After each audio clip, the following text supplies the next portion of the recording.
नमस्कार। आज हम एक ऐसे विषय पर बात करने वाले हैं जो है तो बहुत ही शांत और गहरा, लेकिन अक्सर हम इसे बहुत मुश्किल मान लेते हैं। हमें लगता है कि अध्यात्म या ध्यान का मतलब है बहुत सारा संघर्ष या कोई कठिन साधना। लेकिन आज हम जिस स्रोत पर चर्चा कर रहे हैं ना, वो एक बिल्कुल अलग, बहुत ही शांत और सरल नजरिया पेश करता है। ये बताता है कि शांति के लिए आपको किसी से या खुद से लड़ने की बिल्कुल जरूरत नहीं है। तो चलिए, बिना किसी देरी के इस एक्सप्लेनर को शुरू करते हैं। शुरुआत में स्रोत एक बहुत ही गहरी बात कहता है, जहां श्वास है वहीं शिव है। जरा सोचिए इस बारे में। ये सिर्फ एक वाक्य नहीं है, बल्कि यूं कह लीजिए कि पूरी आध्यात्मिक यात्रा का निचोड़ है। हम जिस शांति को बाहर दुनिया भर में खोजते फिरते हैं, वो कहीं और नहीं, बल्कि हमारे ही भीतर चल रही हर एक सांस में मौजूद है। ये विचार सच में हमें रुककर खुद के भीतर झांकने पर मजबूर कर देता है। भाग 1, ध्यान के अभ्यास को नई परिभाषा देना।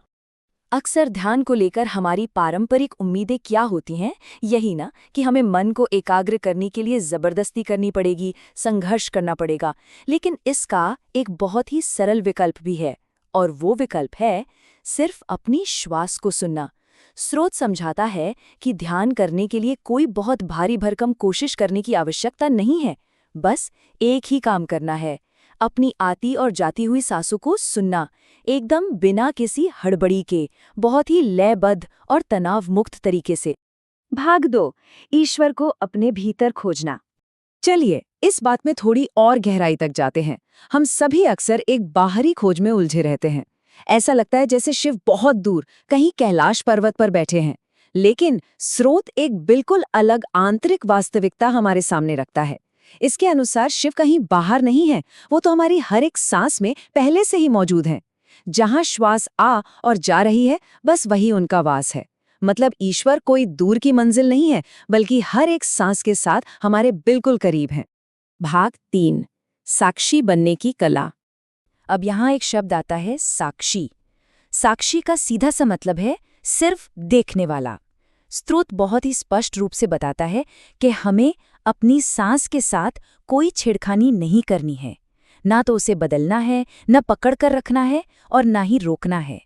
हमारा एकमात्र लक्ष्य ये है कि हम बस सांस के आने और जाने को बिना किसी निर्णय के और बिना किसी प्रयास के केवल देखते रहें।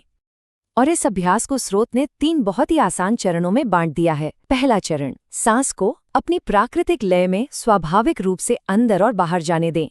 दूसरा चरण, इस बहाव के बीच में बिल्कुल ना आएं, इसे रोकने की कोशिश तो कतई ना करें। और तीसरा चरण, बस एक साक्षी बन जाएं। कितनी गहरी बात है ना? इतने ऊंचे आध्यात्मिक विचार को इन 3 सरल कदमों ने कितना सुलभ बना दिया है।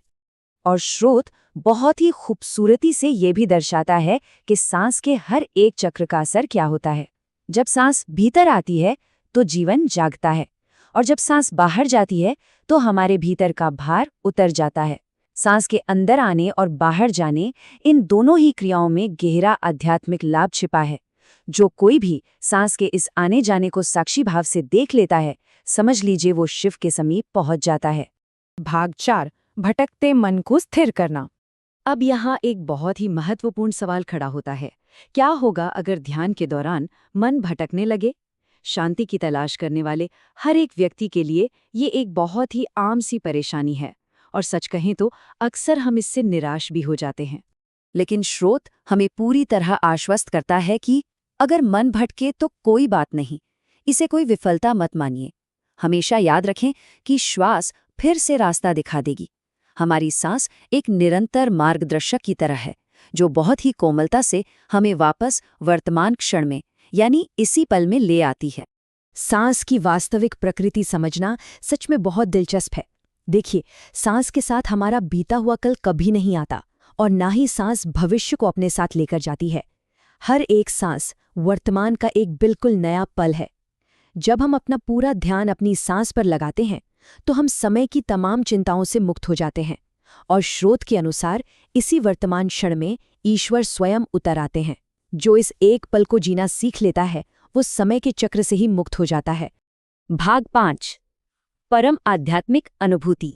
तो मुख्य बात ये है कि इस श्वास साधना के असल परिणाम क्या निकलते हैं। स्रोत बताता है कि जिसने भी सांस में शिव को पा लिया वो भीतर से पूरी तरह शांत हो जाता है। उसे फिर किसी अलग मंत्र या किसी खास ध्यान की कोई जरूरत नहीं रह जाती। सांस ही साधना बन जाती है और सांस ही शिव। ईश्वर को कहीं दर दर खोजना नहीं पड़ता, उन्हें बस महसूस किया जाता है। शांति के लिए कहीं और जाने की कोई जरूरत ही नहीं है। इसी बात को स्त्रोत का ये अंतिम विचार और भी गहराई से समझाता है। जहां श्वास ही गुरु बन जाए वहां साधक शेष नहीं। इसका सीधा सा अर्थ यह है कि जब कोई सांस में पूरी तरह से लीन हो जाता है, जब सांस ही मार्गदर्शन करने लगती है, तो खोजने वाले का अपना अहंकार ही मिट जाता है। सब कुछ उसी सांस में विलीन हो जाता है और आखिर में बस एक परम शांति बचती है। लेकिन हम कैसे जानें कि हम सही रास्ते पर चल रहे हैं? स्रोत ने इसका बहुत ही सरल सा मापदंड दिया है। अगर अभी मन थोड़ा हल्का महसूस हो रहा है तो समझ लीजिए श्वास ने अपना काम कर दिया है। इसके लिए किसी बहुत बड़े चमत्कार की उम्मीद करने की जरूरत नहीं है, बस मन का हल्का होना ही इस बात का सबसे बड़ा प्रमाण है। इस एक्सप्लेनर को समाप्त करते हुए एक बहुत ही विचारोत्तेजक सवाल है। क्या होगा अगर हम ईश्वर और शांति को बाहर खोजना पूरी तरह से बंद कर दें और सिर्फ अपनी अगली सांस को महसूस करना शुरू कर दें? इस विचार को अपने साथ रखिए। ये एक ऐसा सवाल है जो हमें वर्तमान क्षण की गहराई में उतरने का निमंत्रण देता है। आज के लिए बस इतना ही। सांस को महसूस करें और शांत रहें।